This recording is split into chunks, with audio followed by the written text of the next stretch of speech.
Estados e municípios já gastam mais que a União e mudam o cenário fiscal e político do país. O aumento das transferências de recursos para estados e municípios, inclusive por meio de emendas parlamentares, impulsionou essa despesa a um patamar acima dos gastos diretos da União. Então, para falar sobre esse tema, a gente faz conexão com a doutora em Economia e também auditora do Tribunal de Contas da União, a Débora Costa. Boa tarde, Débora. Seja muito bem-vinda à Conexão. Boa tarde, Kelly. Tudo bem? Tudo jóia. É muito bom a gente falar desse assunto, porque seria um novo arranjo federativo que impõe mais desafios econômicos para a gente aqui no país? Kelly, é exatamente isso. A gente tem um processo de aumento vertiginoso dessas transferências e isso gera várias repercussões em termos fiscais e também nessa questão assim, do arranjo que você vai fazer em termos também eleitorais, né? Então, a gente hoje tem um aumento de gastos que chega a 645 bilhões de reais, né, nos estados e municípios. Isso é 26% a mais do que era gasto em 2019. Na economia, a gente tem um processo que a gente chama de flypaper effect. O que é isso? Quando um governo ele tem uma maior porcentagem de recebimentos que ocorrem em razão do aumento de transferências, né? Quando você recebe mais transferências, esse governo ele tende a gastar mais. Por quê? Ele não incide nos custos que decorrem do recolhimento de impostos. Então, os estados e os municípios, eles não têm incidido nesses custos e aí a população tende a demandar mais gastos públicos e os governantes que também não têm esse ônus eleitoral também tendem a gastar mais. O que tem sido percebido ao longo do tempo é que isso também tem ocorrido em maior dimensão nos anos eleitorais. No decorrer dos anos, desde 2005, a minha análise vai de 2005 a 2020. No começo, os governantes de primeiro mandato, eles tentavam antecipar os gastos e esse recebimento de transferências para cumprir as regras fiscais. Mas a partir do aumento dessas transferências, principalmente com o aumento da participação do legislativo, aumentando a discricionariedade e a politização dessas transferências, isso tem gerado uma tendência de concentração de recebimento de transferências e também de gastos em anos eleitorais.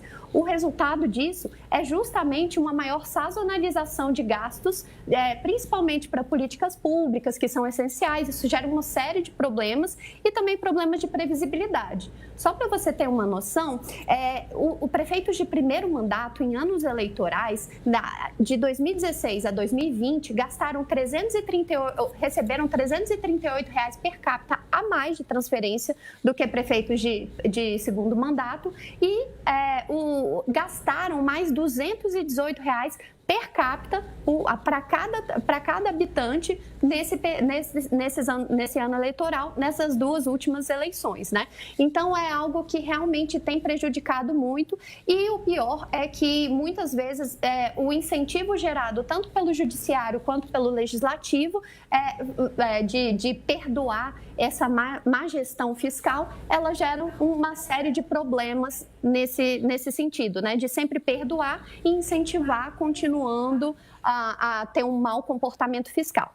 E para concluir, o que é mais grave é que essa situação, quando você recebe mais transferências, parece que a situação fiscal do ente está melhor, porque os indicadores fiscais, eles são baseados na receita corrente líquida, e a receita corrente líquida inclui as transferências. Então, quanto mais transferências, melhor você aumenta a base desses limites de gastos, inclusive de gastos com pessoal, que são gastos perenes, e aí faz parecer que a situação fiscal está tudo bem, como o CAPAG, outros instrumentos de análise da situação fiscal dos entes municipais e estaduais. Mas, na verdade, não está, porque isto está sendo inflado por meio das transferências. Então, realmente, temos um novo arranjo federativo e todas essas questões precisam ser levadas em consideração nesse momento, principalmente com as restrições fiscais a nível federal. Pois é, porque às vezes fala, olha, o governo gasta, mas olha aí, né? Existe todo também um outro lado que a gente precisa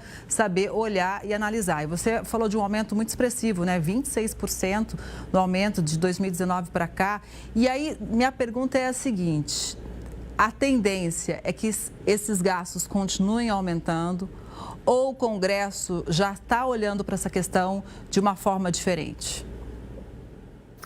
Infelizmente, a tendência é de continuar esse aumento, porque não há uma visão centralizada da alocação desses recursos dentro de políticas públicas estruturantes. É o que a própria intervenção do Supremo tem tentado conduzir na alocação dessas emendas parlamentares. Esses recursos pulverizados, eles pioram ainda mais a estruturação e a sazonalização dessas políticas. Então, nosso grande desafio é aumentar essa informação, esse controle dessas emendas e também, ao mesmo tempo, cobrar em nível de controle social uma melhor alocação dessas emendas. Agora, a gente também tem o TCU fiscalizando essas emendas, inclusive transferências especiais. Então, a possível solução para essa situação. Mas os nossos parlamentares também precisam se conscientizar da importância de alocar esses recursos de forma estruturante para que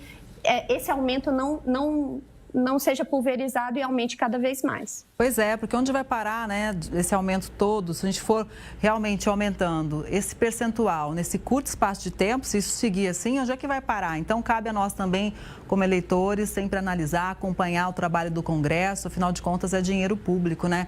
Muito obrigada, Débora, pela análise, pelas informações. Kelly. Boa tarde para mais, você. Tchau, até mais.